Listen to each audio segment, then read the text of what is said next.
Standing perfectly still in the dim hallway shadow outside my parents' sunlit kitchen, I listened as 28 years of quiet devotion were casually stripped of their dignity. Through the cracked oak door, the clinking of porcelain coffee mugs mingled with my mother Diane's practiced, authoritative tone as she orchestrated our family's upcoming holiday schedule like an executive managing an overburdened hotel. My older sister Jessica chimed in with her usual casual entitlement, confirming that she and her husband Mark would be arriving on December 23rd with their 3 children, followed closely by our cousins and 4 more little ones. Then came the sentence that caused my chest to tighten with a cold, hollow ache.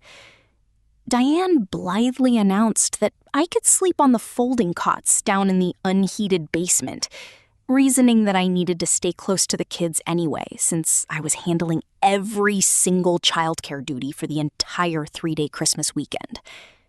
They discussed my availability as if it were a stored piece of patio furniture, familiar, owned, and readily available whenever their own comfort took priority.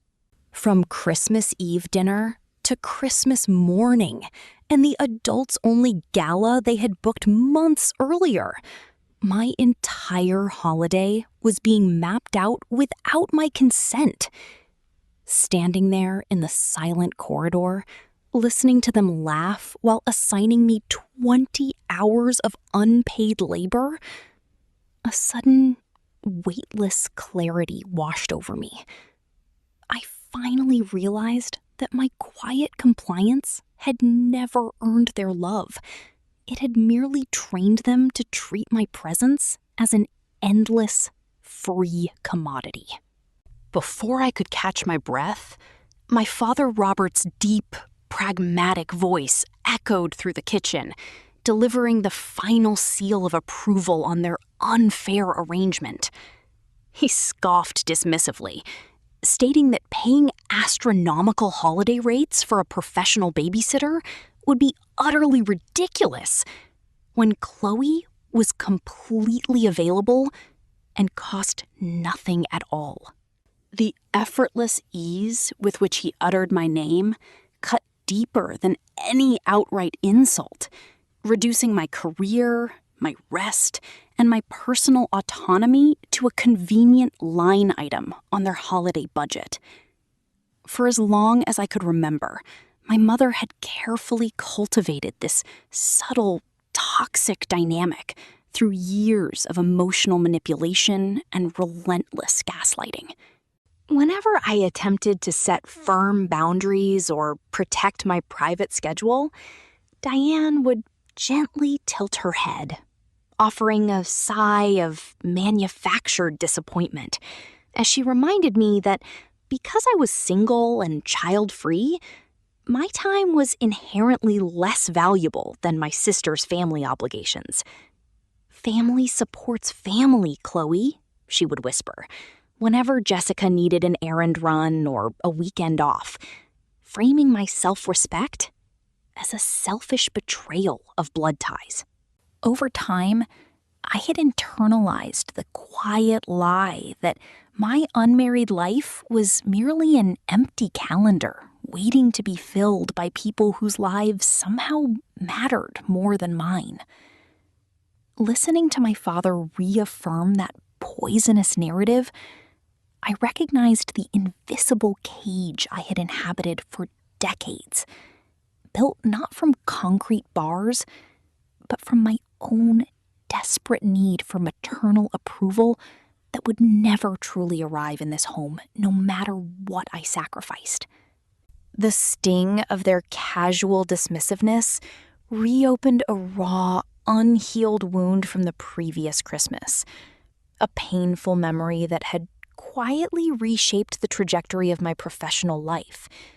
Last December, after spending 12 exhausting hours supervising the children in that cold basement while the adults celebrated upstairs, My manager had scheduled a crucial evening phone call to offer me a coveted promotion as a commercial project specialist. As 9 o'clock approached, I had politely excused myself to retrieve my phone from my sedan parked outside, needing 10 quiet minutes to secure the career advancement I had sacrificed months to achieve. But when I reached the coat rack, my car keys were missing.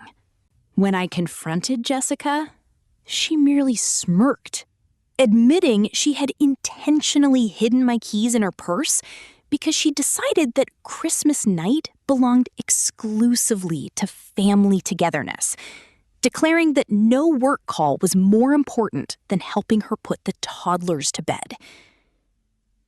By the time I managed to retrieve my keys and return the call the following morning, the promotion had been offered to another colleague.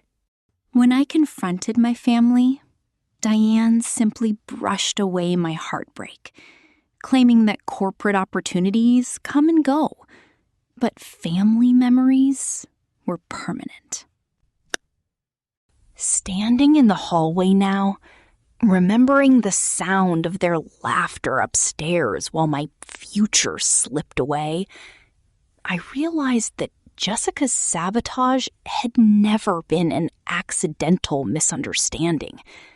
It was a deliberate, calculated act to keep me small, subservient, and permanently tethered to their endless, selfish demands without ever giving anything back to me. Without shedding a single tear, uttering a sharp word of protest, or engaging in another fruitless confrontation that would only be twisted to frame me as hysterical, I turned on my heel and quietly walked out the front door into the afternoon dusk. The crisp, freezing winter air struck my face like a cleansing splash of cold water, snapping me out of a lifelong trance as my boots crunched softly across the driveway toward my car. Sliding into the driver's seat, my hands were surprisingly steady as I picked up my smartphone and tapped open a text thread from Kim Alvarez, my dear friend from college. 3 weeks earlier, Kim had invited me to join her and 2 old university roommates at a charming beachfront cottage in St. Augustine, Florida, after one of their original travel companions had unexpectedly canceled.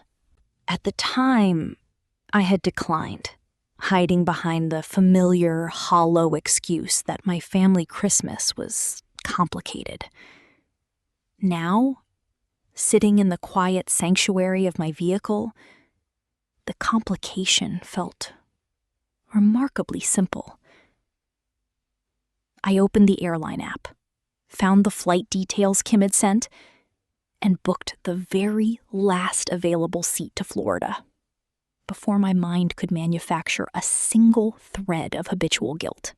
As the digital confirmation ticket flashed across my glowing screen, a profound, unshakable sense of peace settled deep within my chest. For the first time in 28 long years, I was no longer waiting for my family to grant me permission to exist. I was claiming my own freedom, my future, and my complete sovereignty. Driving back to my apartment through the quiet suburban streets, a serene, healing warmth spread through my veins, displacing the heavy residue of decades-long resentment. Upon entering my living room, I pulled my favorite suitcase from the closet and began packing with deliberate, loving intention, placing lightweight clothes, sandals, and a swimsuit alongside the soft ocean blue dress I had bought months ago, but never had the courage to wear in public. Right at the top of my neatly folded wardrobe, I placed a thick binder containing my study materials for the Advanced Financial Analysis Certification exam scheduled for early January. the very professional qualification that would secure the senior project role I had been denied the year before. Florida would not merely be an escape from a toxic domestic dynamic. It would be a sacred sanctuary of quiet mornings, gentle ocean breezes, and uninterrupted focus, dedicated entirely to my own future, professional growth, and self-worth. Looking at the glowing Christmas tree in my living room, I gathered the beautifully wrapped gifts I had meticulously prepared for my parents, sister, and nieces, carefully placing them into heavy shipping boxes to be mailed directly to their house, with loving, thoughtful cards attached. I chose to leave no room for them to accuse me of spite, malice, or childish neglect. They had spent weeks designing a perfect holiday around an obedient, silent ghost, and I was finally ready to grant them the quiet, transformative lesson of my complete and permanent absence from their unreasonable, toxic expectations. Over the next 3 days, the family group chat transformed into an official digital record of everything they believed they were entitled to extract from my life without ever asking for my consent. On Tuesday morning, my sister Jessica posted a vibrant, color-coded spreadsheet that resembled an intensive corporate retreat itinerary, meticulous in its scheduling of arrivals, catered meals, white elephant gift exchanges, and formal family portraits. But beneath the festive font lay a suffocating reality. Beside every single block involving the 7 children, she had typed my name in bold letters, effectively confining me to the cold, drafty basement room. One line explicitly declared that Chloe handles dinner, baths, and bedtime from 6 o'clock onward on Christmas Eve, while another designated a grueling 4-hour morning window labeled Chloe with kids while adults rest. Totaling nearly 20 hours of uncompensated, exhausting childcare across 2 days, the schedule assigned me the heavy labor required to keep their holiday flawless, without a single soul reaching out to ask if I had private plans of my own. My mother immediately responded to the group thread with 3 glowing heart emojis, enthusiastically praising Jessica's organizational skills and foresighted leadership. Staring at that brightly colored grid on my glowing phone screen, I felt no familiar urge to negotiate, apologize, or plead for a smaller share of my own existence. Instead, I felt the profound, quiet relief of a woman who had already decided to step completely out of their artificial frame forever, embracing her own true self-worth, dignity, and personal sovereignty. The casual, unapologetic entitlement running through the group thread escalated rapidly as my parents weighed in on Jessica's elaborate master plan for the upcoming holidays. My father, Robert, typed a brief, satisfied message that read, "Perfect. This will save us a fortune on holiday rates," instantly reducing my time, energy, and professional worth to an unpaid labor subsidy for their personal comfort. Emboldened by his enthusiastic approval, Jessica proudly announced that she had officially canceled her backup professional babysitter, glibly typing that we were completely covered now that I was handling the children. What my father did not realize was that Jessica had not canceled the sitter to save the family money. she had surreptitiously redirected those funds to cover a lavish salon package and a high-end designer dress for the adults-only dinner party downtown.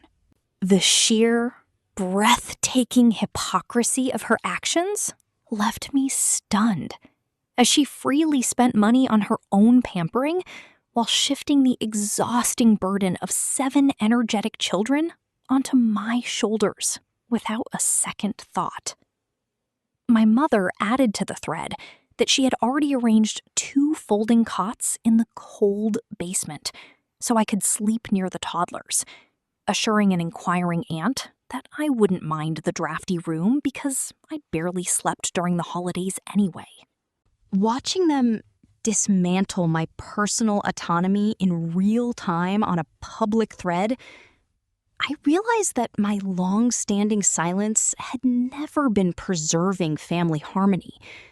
It had merely financed their luxurious, unearned freedom at the direct expense of my own happiness and mental well-being.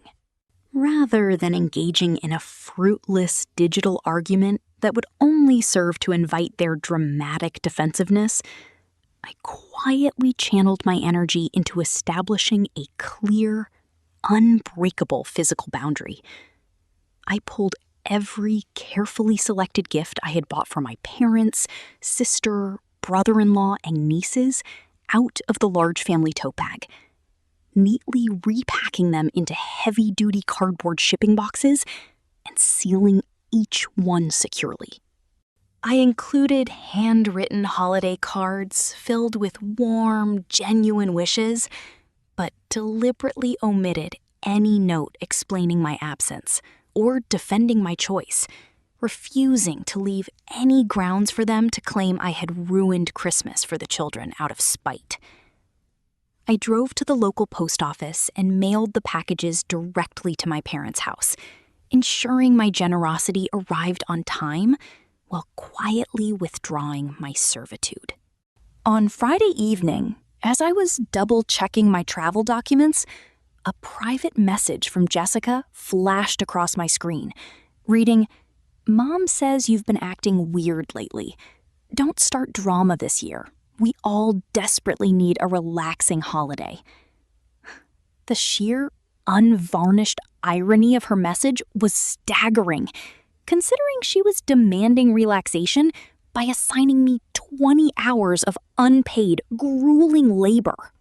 I typed out several furious responses, only to delete each one, refusing to grant her my emotional energy. Instead, I replied with a single, measured sentence. You should confirm every part of your plan directly with the people involved. She answered with a laughing emoji, declaring, "You are involved. You're family," cementing my absolute resolve to step away forever from their ungrateful toxicity and relentless demands. On Saturday morning, as I checked into my flight online and watched the digital boarding pass appear on my phone screen, a text message from my mother delivered the final, definitive validation of my choice. "Please wear something presentable when guests arrive," Diane wrote, without a greeting. "You can change into comfortable clothes once you take the kids downstairs to the basement."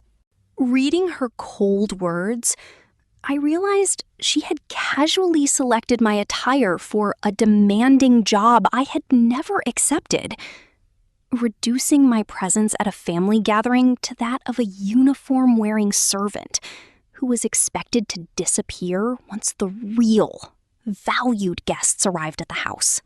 The old conditioning inside me, the deeply ingrained instinct to call her, apologize for my quietness, and offer them enough warning to repair their plans, surged briefly in my chest. But I recognized it now for what it truly was. A survival mechanism born from years of psychological manipulation and gaslighting. Diane had trained me to protect my family from the natural consequences of ignoring my humanity. teaching me to feel guilty whenever I dared to occupy space in my own life.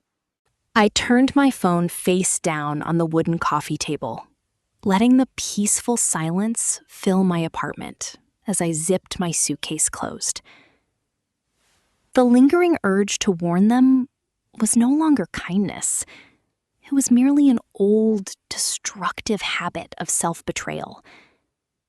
By choosing not to rescue them from their own arrogance, I was finally offering myself the deep dignity and peace I had surrendered for decades in search of their approval.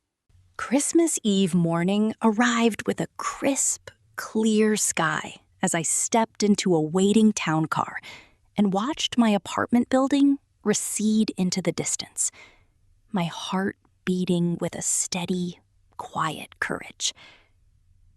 Arriving at the airport, I met Kim near the security checkpoint, where the bright terminal hummed with the joyful energy of holiday travelers moving toward destinations of their own choosing. At precisely 9:15, as we stood near the boarding gate, my phone vibrated violently with an incoming call from Jessica, who skipped any greeting and demanded to know where I was because she needed to leave for her salon appointment. When I calmly replied that I was standing at the airport, preparing to board a flight to Florida, a stunned silence fell over the line before she erupted into sharp accusations, claiming I was abandoning the family and acting like a selfish teenager. I waited quietly until her rant slowed, then asked a single, piercing question. When did I ever agree to watch anyone's children? When she retorted that my time was uncomplicated because I lacked a husband or children, I replied softly, "Then it should be easy for you to replace something you believe has no value," before calmly hanging up the phone and taking a deep breath.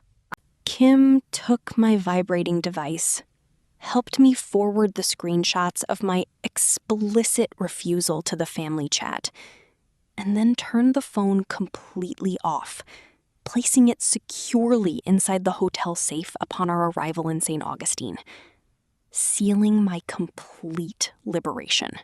Back at my parents' suburban estate, the quiet morning fractured into absolute unmitigated panic the moment the staggering realization dawned upon them that I was no longer an obedient variable in their holiday equation.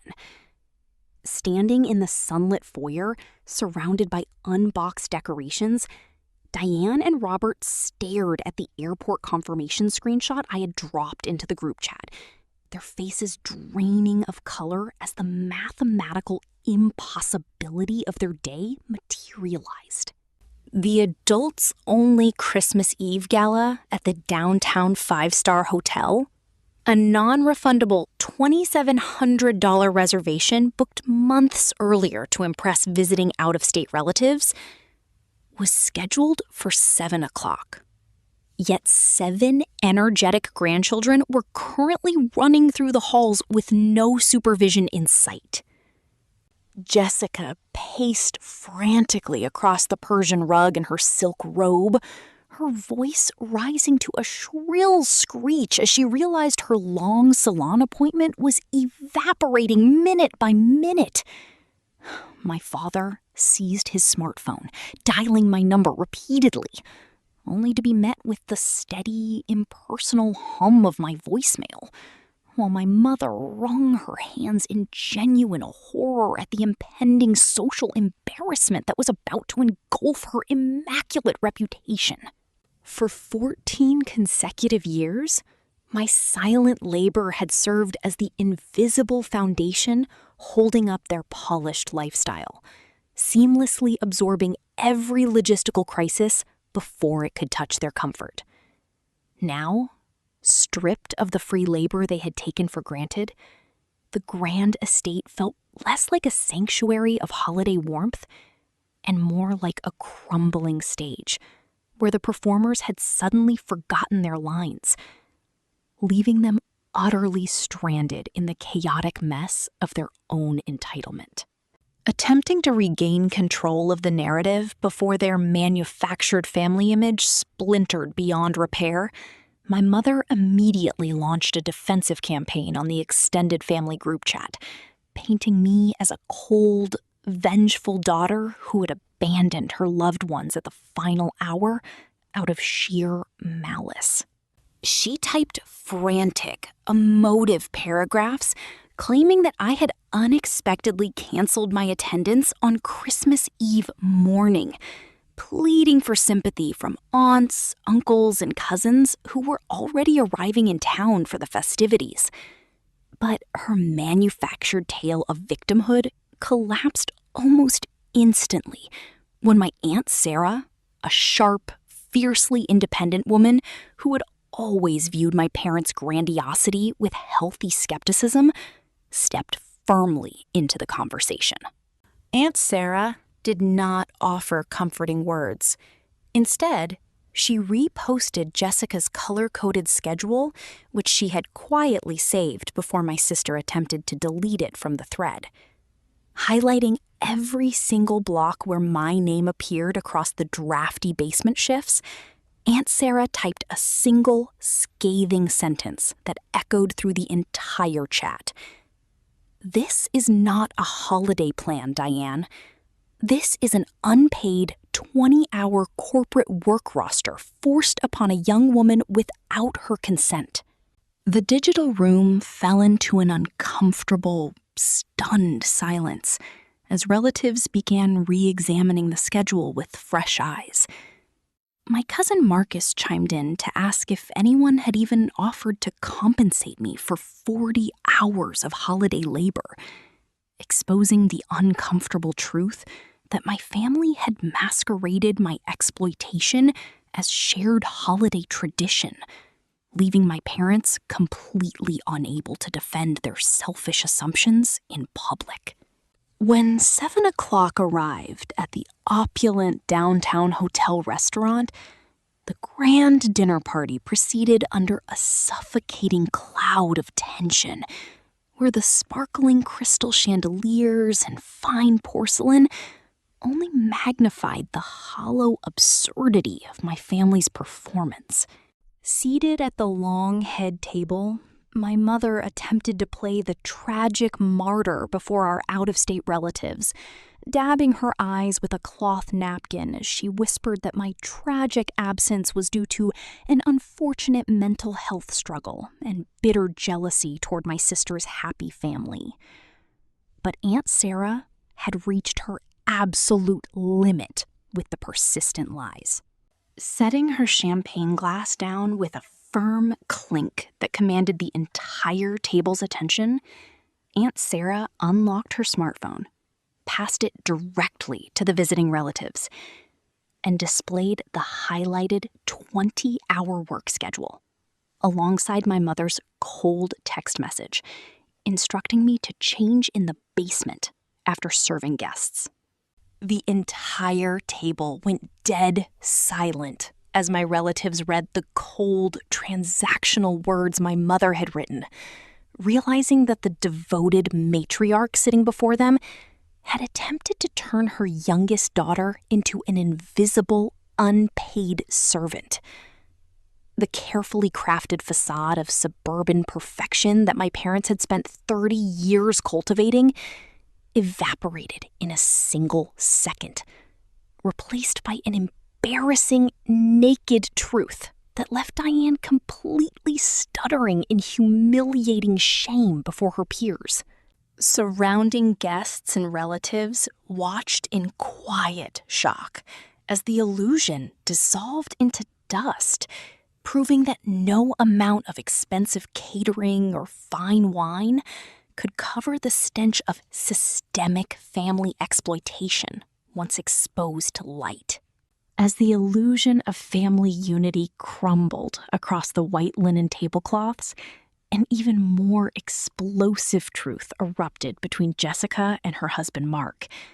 Having sat quietly through the rising tension, Mark pulled out his own smartphone to review the financial receipts for the evening, demanding to know why they were suddenly scrambling to pay an exorbitant $2,000 last-minute emergency childcare bill. That was when he uncovered the damning email confirmation, clearly showing that Jessica had canceled their original professional babysitter weeks earlier. Not because she believed I had agreed to watch 7 kids for free, but because she had secretly pocketed the retainer deposit to pay for her $300 spa package and a new designer dress for this party.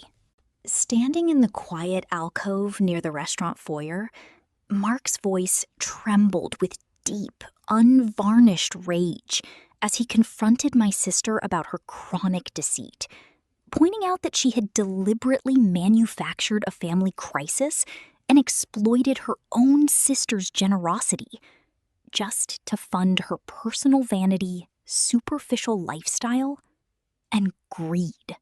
He openly condemned her dishonest behavior before our assembled relatives, declaring that he was utterly disgusted by her willingness to treat family members like disposable commodities to balance her secret spending habits. The fiery marital argument shattered whatever remained of Jessica's polished image, exposing her not as the idolized golden child, but as a manipulative, financially irresponsible woman whose selfish choices had finally caught up with her, leaving her marriage standing directly on the dangerous precipice of total ruin. The final, devastating blow to my mother's fragile ego arrived before dessert was even served, delivering a permanent, irreversible shift in our family's long-standing generational hierarchy. Standing at the head of the table, Aunt Sarah raised her glass not in a toast, but to deliver a calm, authoritative announcement that reshaped our holiday traditions forever. She declared that effective immediately, my mother would no longer host Christmas for the family, announced that she would be taking over all future holiday gatherings, and stipulated that any parent bringing children would be required to arrange, confirm, and pay for their own professional childcare in advance. The room murmured in swift, decisive agreement, with several prominent aunts and uncles nodding approvingly in unison, effectively stripping my mother forever of the prestigious hosting role she had cherished for 14 consecutive years as proof of her central matriarchal authority. Overwhelmed by the public humiliation and the sudden, total loss of control, Diane burst into genuine, bitter tears, rising from the table and fleeing toward the hotel lobby, while my father followed silently behind her, with his head bowed down in complete disgrace.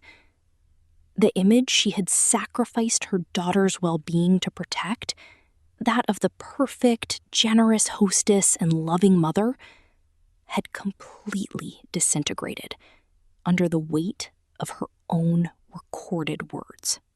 As the remaining relatives finished their meal in quiet contemplation, the heavy structure of entitlement that had governed our family for decades lay in irreversible ruin, destroyed not by my quiet, necessary absence, but by the undeniable, unvarnished truth finally coming to light.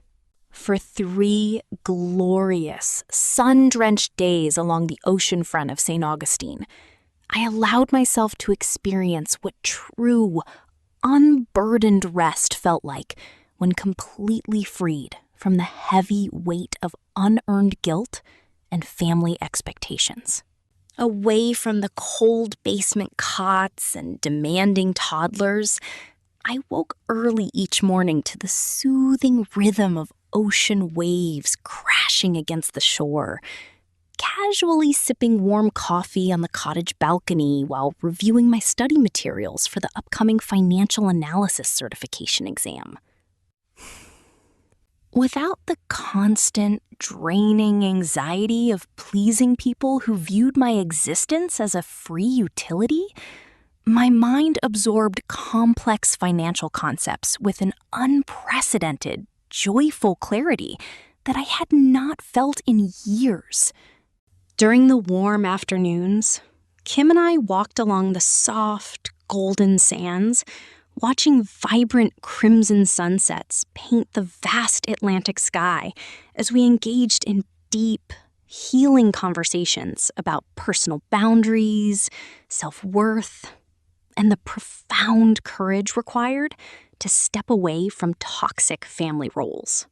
For the first time in my 28 years, I truly understood that my intrinsic value did not depend on how much of myself I sacrificed to keep other people comfortable, nor did it require the superficial approval of a family that had trained me to minimize my own dreams.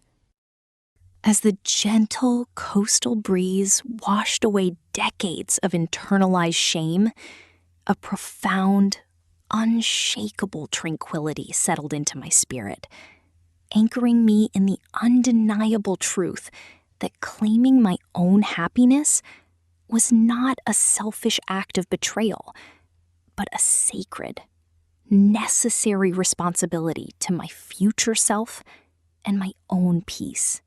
When I finally retrieved my smartphone from the hotel safe on the quiet afternoon following Christmas Day, the glowing screen lit up with dozens of frantic notifications, missed calls, and angry text messages from my immediate family. Rather than dissolving into familiar panic or offering an emotional defense, I opened a detailed spreadsheet I had quietly maintained over the past 2 years, a precise, objective log tracking every single hour of childcare, canceled personal meetings, driving distances, and unpaid labor I had provided for Jessica's family. Calculating the accrued hours against a conservative local market rate for professional holiday babysitting services, the grand total amounted to exactly $6,580. Without a single moment of hesitation, I exported the document as a clean file and sent it directly to a private chat containing my mother, my father, and Jessica. Alongside the detailed spreadsheet, I attached a single measured statement that read, "This is the objective market value of the uncompensated labor you have accepted from me over the past 24 months, while claiming that family supports family. I am not requesting monetary reimbursement or issuing a formal bill. I am simply showing you the cold, quantifiable reality of what you have been calling love." The sheer, undeniable clarity of the numbers laid bare the economic reality of my exploitation, stripping away the sentimental fog my parents had used for decades to disguise their systemic greed as shared holiday tradition.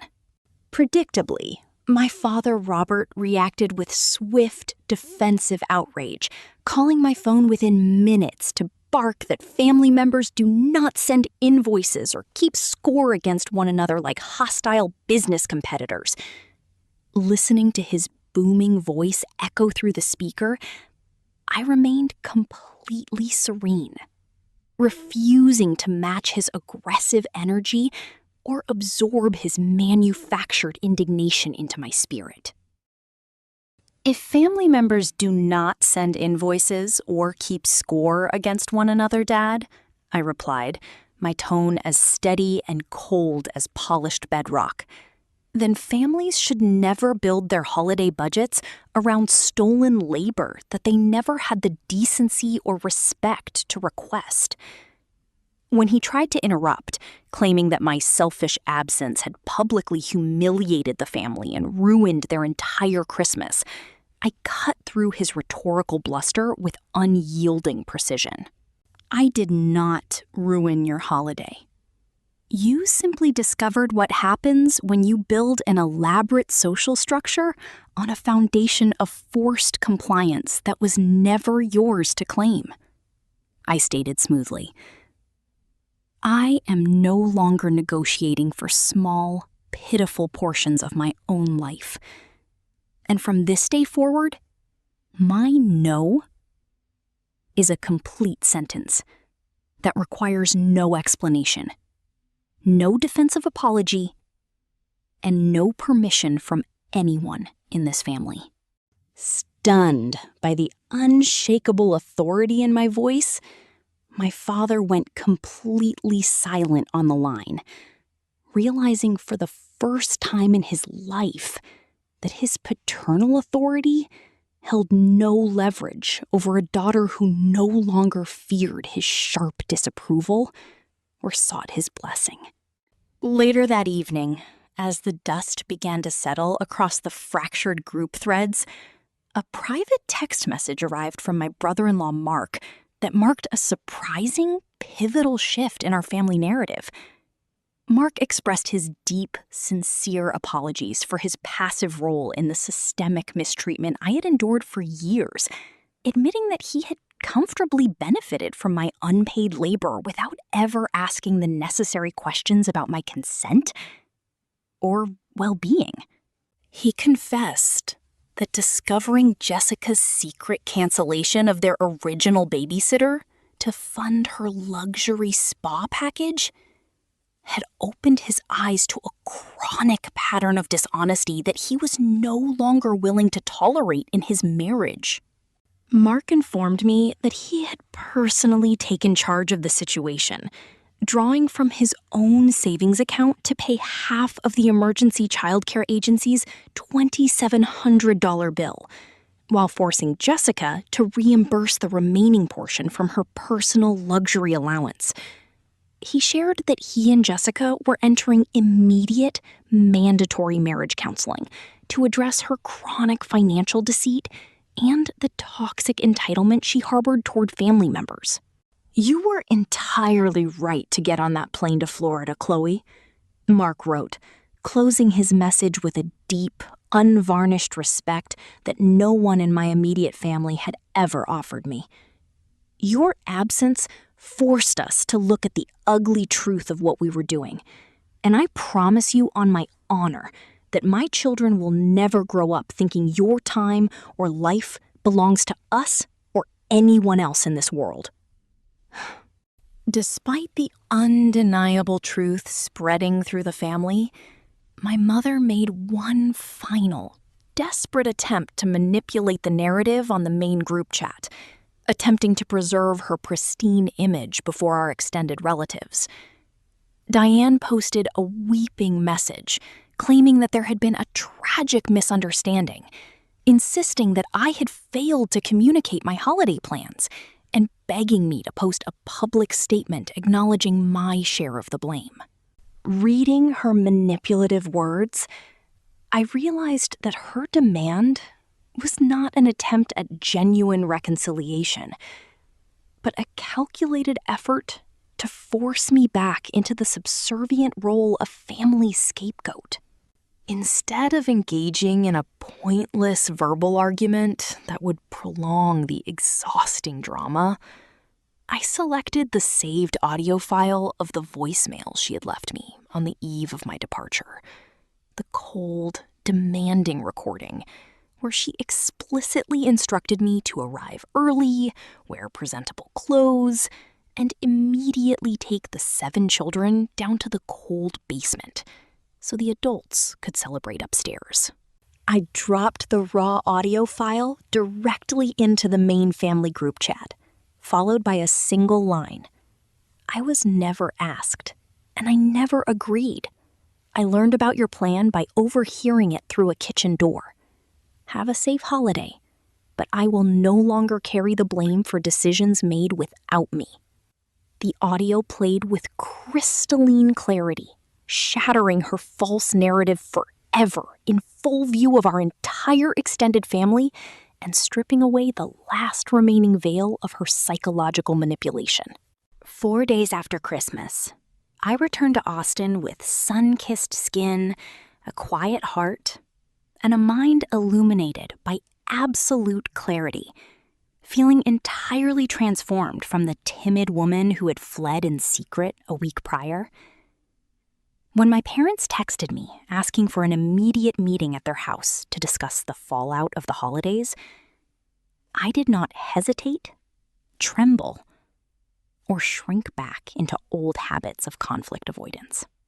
Instead, I agreed to meet them under one non-negotiable condition. My sister Jessica and her husband Mark had to be present in the room. Everyone would sit quietly, and no one would interrupt or speak over me while I presented my truth. Stepping through the front door of my childhood home, I found the residence looking deceptively ordinary, yet the atmosphere within the living room was thick with palpable tension and heavy, unresolved grief. The folding cots were still stacked awkwardly in the hallway, standing as silent, embarrassing monuments to the servitude they had planned for me. My mother Diane sat on the sofa with red, swollen eyes, looking fragile and defeated, while my sister Jessica sat stiffly beside Mark, with her arms folded defensively across her chest, no longer projecting her usual casual confidence that the family would automatically shield her from consequences. Walking into the room with measured grace, wearing the soft blue dress I had bought for myself in Florida, I sat down opposite them, carrying no anger, no bitter need for vengeance, and no lingering fear of their judgment in my heart. The living room felt frozen in time as my father Robert attempted to take control of the meeting, clearing his throat loudly and opening with his signature authoritative tone to criticize my behavior as immature, spiteful, and manipulative. Before he could build momentum or weaponize his familiar lectures about family loyalty, I reached calmly into my leather bag and placed a thick, neatly organized folder of printed documents directly onto the glass coffee table between us. The heavy thud of the binder echoed through the quiet room, instantly silencing his speech as everyone's eyes locked onto the crisp pages laying open before them. Inside lay printed copies of Jessica's color-coded group schedule, the deleted text messages, the full transcript of my mother's demanding voicemail, the official $2,700 emergency childcare invoice, and the screenshot of Jessica's private claim that my time mattered less because I was single. We can discuss my maturity, my behavior, and my character after we agree on the indisputable facts of what actually transpired, I stated smoothly, my voice remaining as steady and calm as a quiet mountain stream. Looking at the overwhelming paper trail resting between them, my father's face paled. My mother averted her gaze in shame, and Jessica shifted uncomfortably in her seat, unable to offer a single lie to dispute the hard, physical evidence laying before them.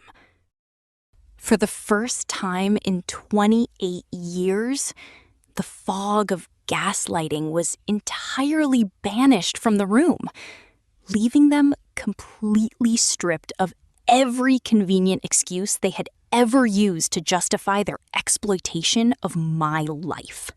Looking into their weary faces, I laid down the 4 non-negotiable rules of my life moving forward. A clear, unbreakable blueprint that would govern any future relationship they wished to have with me.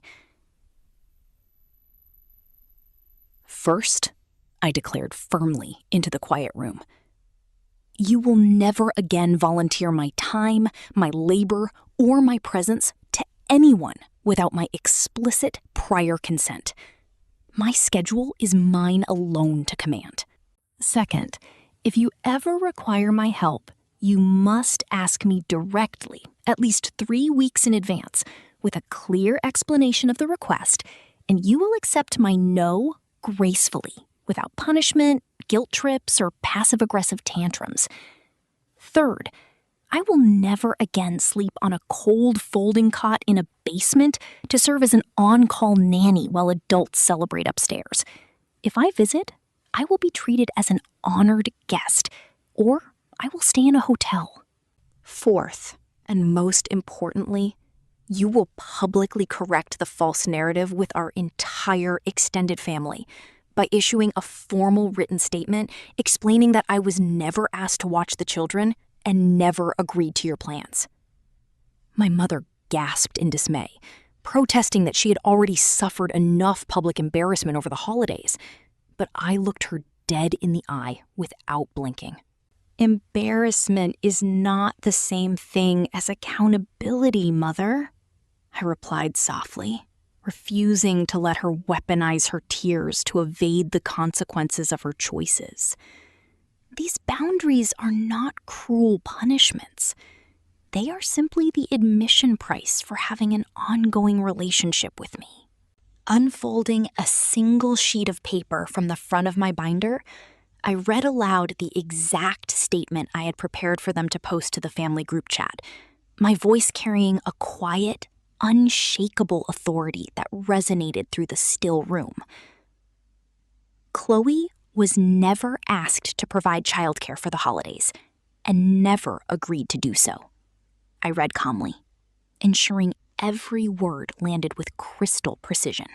We built our plans entirely around an unverified assumption, canceled professional help to save money for our own entertainment, and unfairly blamed her when our plan failed.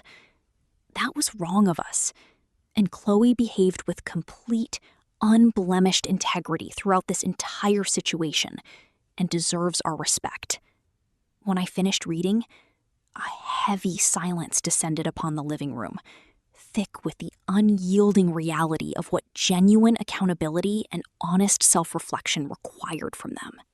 My mother began to weep quietly, complaining that sending such a public message would destroy what remained of her social standing among her peers, while my sister Jessica glared at me with bitter resentment, accusing me of enjoying their public humiliation. I did not enjoy your public humiliation, Jessica. I enjoyed my peaceful, quiet vacation in Florida, I replied, with profound, serene composure. This meeting is not an exercise in revenge. It is simply the price of truth. You spent years hiding your selfishness behind my forced silence. And now, the truth must be spoken by the very family voices that had sought to erase me and my dignity from my own life for decades. When my father stubbornly folded his arms and refused to send the message, declaring that he would not be blackmailed by his own daughter, I did not argue, raise my voice, or engage in a dramatic debate. Instead, I simply closed my leather binder, stood up gracefully from the armchair, and picked up my coat from the sofa, demonstrating that my willingness to walk away from toxic family dynamics was entirely real and unshakable. Seeing my absolute resolve, my mother panicked, rising from her chair with trembling hands to ask if I was cutting them off forever. Your next choice will answer that question for all of us, I replied quietly, taking a deliberate step toward the front door. For several agonizing seconds, no one moved, until Mark suddenly reached into his pocket, pulled out his smartphone and typed the exact statement into the extended family group chat from his own account, adding a note apologizing for benefiting from their assumptions. Jessica stared at her husband in utter shock, but the truth was already delivered across the network. 10 minutes later, my mother frantically copied the statement and sent it from her phone, followed by my father the next morning. My Aunt Linda replied almost immediately on the main thread with a single, powerful sentence that echoed across the network. "Thank you for finally telling the truth." As I walked out into the warm, bright Austin sunlight, I knew that my old life as the family scapegoat was officially over, replaced by an unbreakable, sacred boundary they could never violate again. In early January, the sweet, tangible rewards of my quiet dedication bloomed with breathtaking brilliance, permanently altering the trajectory and purpose of my professional life. After spending peaceful mornings studying under the gentle Florida sun, I sat for the rigorous Advanced Financial Analysis certification exam and passed with the highest overall score in the entire regional testing center. The prestigious qualification, combined with my proven track record of meticulous analytical work, caught the immediate attention of the executive leadership board at my corporate firm. Within 2 weeks, my managing director called me into his corner office to officially appoint me as the lead commercial project specialist for our flagship Metropolitan Development Initiative, the exact career milestone that had been stolen from me the previous year when Jessica hid my car keys. The promotion brought a substantial raise that covered the total cost of my Florida retreat 4 times over, proving that investing in my own growth yielded far greater, more enduring returns than sacrificing my soul and health for unappreciative relatives. Holding the official appointment letter in my hands, I felt a deep, warm surge of quiet pride wash through my spirit, knowing that my success was built entirely on my own merit, hard work, and unshakable refusal to remain small. Standing at the floor-to-ceiling windows of my new corner office, looking out over the bright Austin skyline, I realized that by stepping out of my family's suffocating shadow, I had opened the door to my own brilliant, unobstructed light once and for all. The consequences of that fateful Christmas Eve continued to ripple through my sister's household, forcing Jessica and Mark to confront the uncomfortable, long-neglected realities of their marriage and chronic deceit. They entered mandatory weekly marriage counseling, where Jessica was finally forced to examine her irresponsible financial habits and toxic entitlement toward family members and friends. They took complete responsibility for their debt, drawing from their personal savings to reimburse my parents for half of the emergency childcare agency bill, an unexpected financial burden that forced them to cancel their planned winter mountain vacation.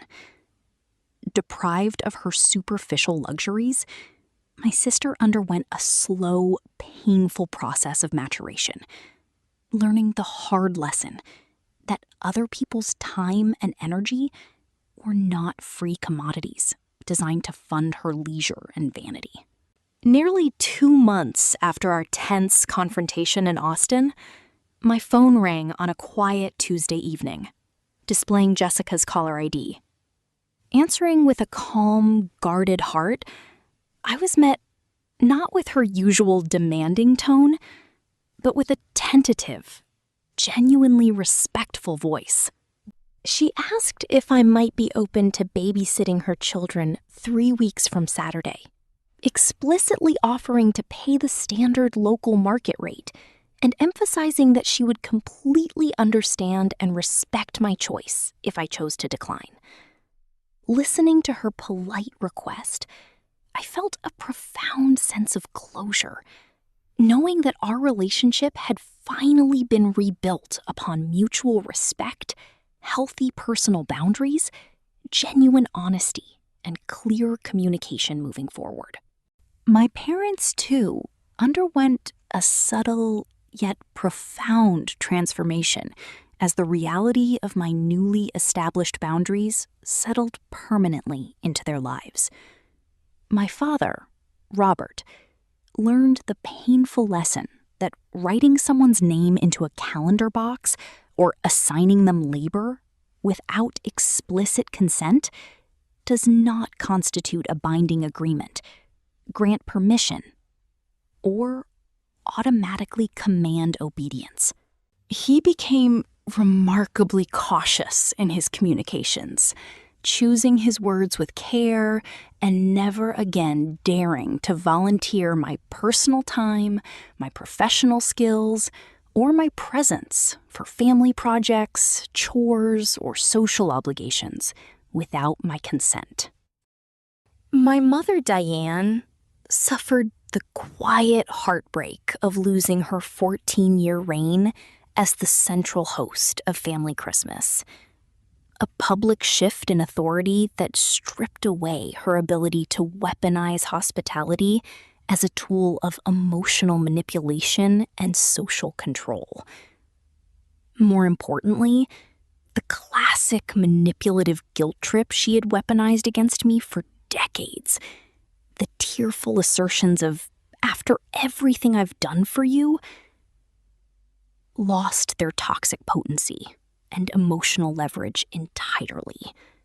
Whenever she attempted to slide back into old patterns of gaslighting, I simply offered her a calm, unwavering gaze, allowing her words to dissolve into the quiet air without absorbing an ounce of unearned shame into my heart.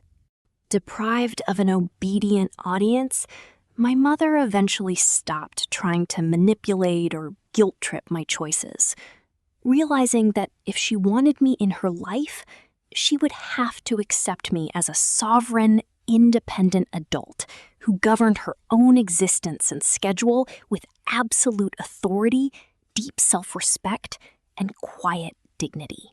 Sitting on the quiet balcony of my apartment, as the cool, gentle evening air settled softly over the city, a profound, deeply restorative wave of inner healing washed over the deepest recesses of my soul. I realized with absolute crystalline clarity that the chaotic collapse of my family's Christmas Eve plans was not a catastrophe I had created out of spite or malice. It was simply the inevitable noise of toxic entitlement discovering its true market price and facing the undeniable consequences of its choices.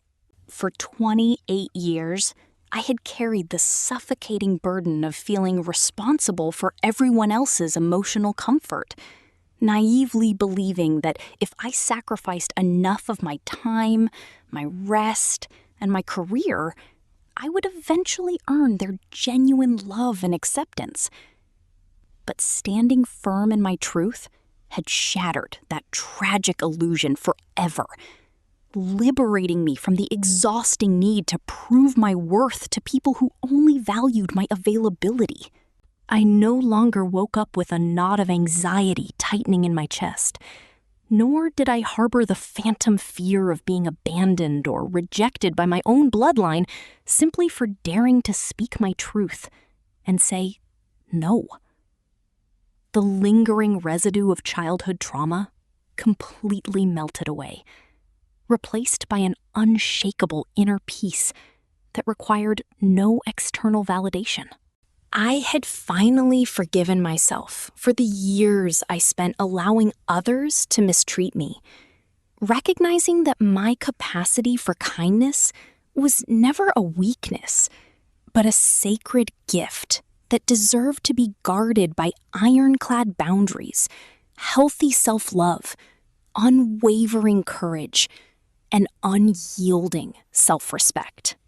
Driving through the vibrant streets of Austin on a breathtaking spring afternoon, the warm sunlight poured through the windshield, bathing the world in a brilliant glow. The air was sweet with the scent of blooming bluebonnets and fresh possibilities, mirroring the unobstructed joy that now filled every corner of my heart.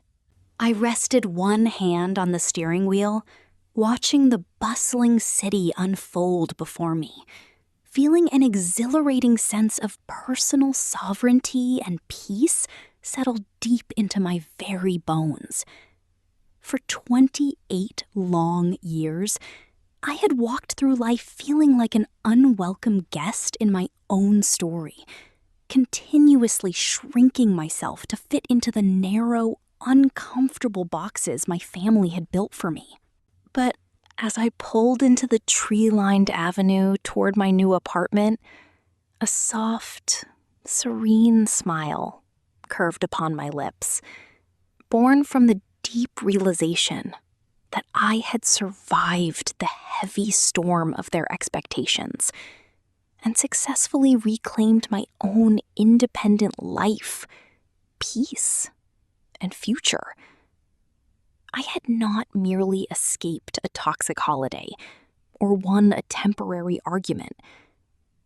I had given myself the greatest gift a human being can grant their own soul, an ironclad boundary, and complete, unconditional freedom of spirit.